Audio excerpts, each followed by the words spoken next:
The 8x57 Mauser. It's a very historically relevant cartridge. That said, I recently posted something on Patreon about your guys' favorite European cartridges, and to my chagrin, surprise, many were like, I don't know anything about any of these cartridges. I just assumed, like me, if you were into guns, you were into history. You were a big history guy, liked ancient history, liked, world history and, the history of war and conflict. But apparently that's not the biggest crossover in that Venn diagram that I expected. So, to bring a little bit of gun history knowledge and cartridge history knowledge to you guys, I'm going to talk about the 8x57. I also did one recently on the 7x57. These are both European cartridges. These are both German cartridges. These are both Paul Mauser cartridges. The 8x57 Mauser is the topic of today. Welcome to Gunfighter Life, where we talk about this topic and, God willing, many more, the right way with God Almighty at the center, biblical Judeo-Christian values, and real-world first-hand experience. With that, I'm not going to talk about all the stuff I normally do in the bio. It should be a link in the show notes because I'm just talking about history and history of a cartridge today. And my time in war did not involve the 7x57 Mauser. I came a bit after that. So, let me just talk about this cartridge. Designed by Paul Mauser. This was one of the first fully modern cartridges. Meaning that, if you took a decent rifle chambered in this today and went out and hunted deer or elk or red stag, because it's a European cartridge, right? You would not be at a disadvantage.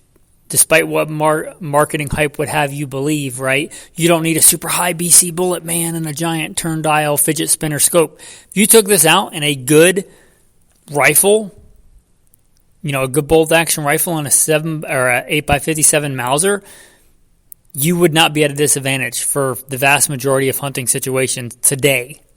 And this cartridge came out in the 1890s. It's fair to say that without the 7 and 8x57 Mauser, which were both kind of developed similarly in a similar time frame, we would not have the 30-06. We might have had something else, and all the things based on the 30-06. If you look at the 8x57 Mauser and the 30-06 side by side, except for one being metric and slightly larger, right? Because 30-06 is 7.62 and this is 8, right? So we're talking a small fraction, a little bit heavier bullets, but it's easy to see, and it was easy for the courts to see because we actually got sued for copying a Mauser cartridge and the Mauser rifle for the 1903 Springfield and lost. That's how much we copied off the Mauser cartridge and rifle. This was one of the early ones. Now, it gets a bit in the weeds and convoluted as to which one was made first, the 7x57 or the 8x57. Both were very early. To give credit where it's due, I'm going to look on Wikipedia. 8mm Mauser, also the 8x57, also the 7.92x57. It was adopted by the German Empire in 1903 to 1905. It was also the service cartridge for both World Wars, right? The Germans used this in World War I and World War II, and the Germans, whether it was the German Empire or the, Third Reich, they were a significant force in both World Wars. So, therefore, this cartridge played a significant role in, 20th century history. As to which one was developed first, I see here an 1888 pattern.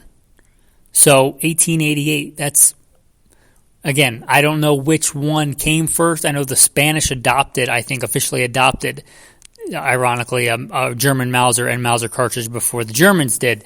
But the Germans were developing this, and the German military decided to adopt it. but 1888 I see here on Wikipedia, and that might not be the earliest one, right? Who knows what was lost to history. And there's probably a history nerd out there, and I say that in a loving way, that knows more about this than I do. It is amazing to think, this is my interjection, this is not from Wikipedia, it's amazing to think how advanced the Germans were in both cartridges and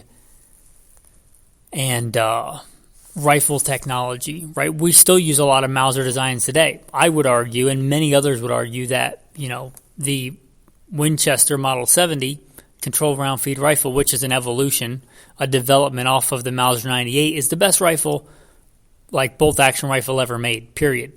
And people argue that, but the fact that you can argue that means that it's very good. And it was designed way back then. And, it wasn't the first smokeless cartridge. It wasn't the first probably pointed cartridge. It wasn't the first rimless cartridge. It wasn't the first one with maybe, I don't know about pressures, but it combined all those. And again, it's a fully modern cartridge.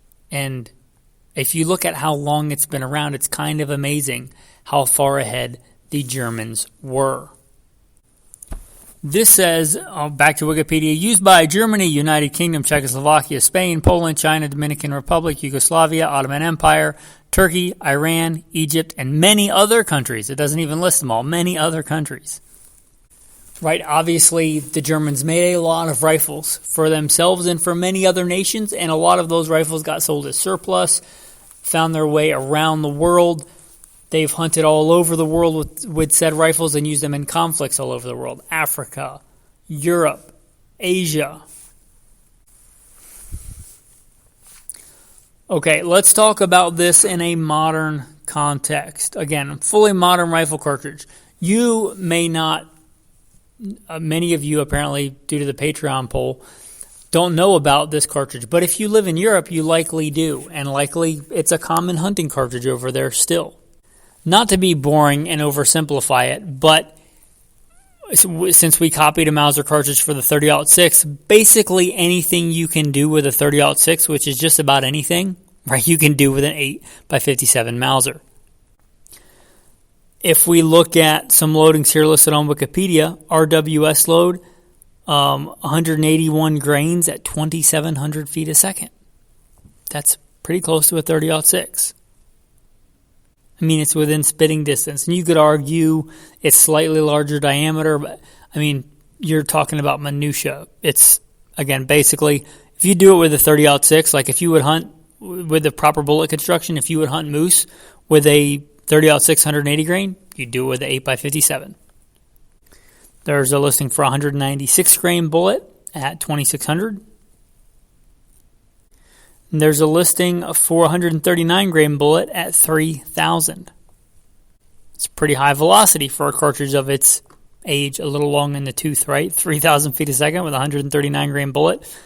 It's a full-powered, fully modern rifle cartridge. Now, just from a pure logic standpoint, if we're talking about hunting here in America today, unless you just have a rifle in this, it doesn't make a ton of sense. You just get the 30-06. But if you want a classic European hunting rifle, or something that's been sporterized, again, it's fully capable. If you live in Europe, it's likely more popular there than it is here. Also, if you're just into, historic guns, obviously if you're into like Mauser 98s, the World War I or World War II stuff, you're, probably looking at an 8x57. Just for fun, I went to Midway USA. I say just fun because I don't own an 8x57 Mauser, and I'm not sponsored by Midway USA or anything. They're just kind of a go-to for me when I'm ordering stuff online. I've used them for a very long time. I think I got unless it's been delivered today and I'm not home, I've got a package in the mail from them right now. So I went to Midway USA and just looked at ammunition offerings. Like you can get brand new factory ammunition in 8x57. The days of really cheap surplus are largely gone for this cartridge. There was a time when you could get a bunch of it dirt cheap here in America, the Cold War era.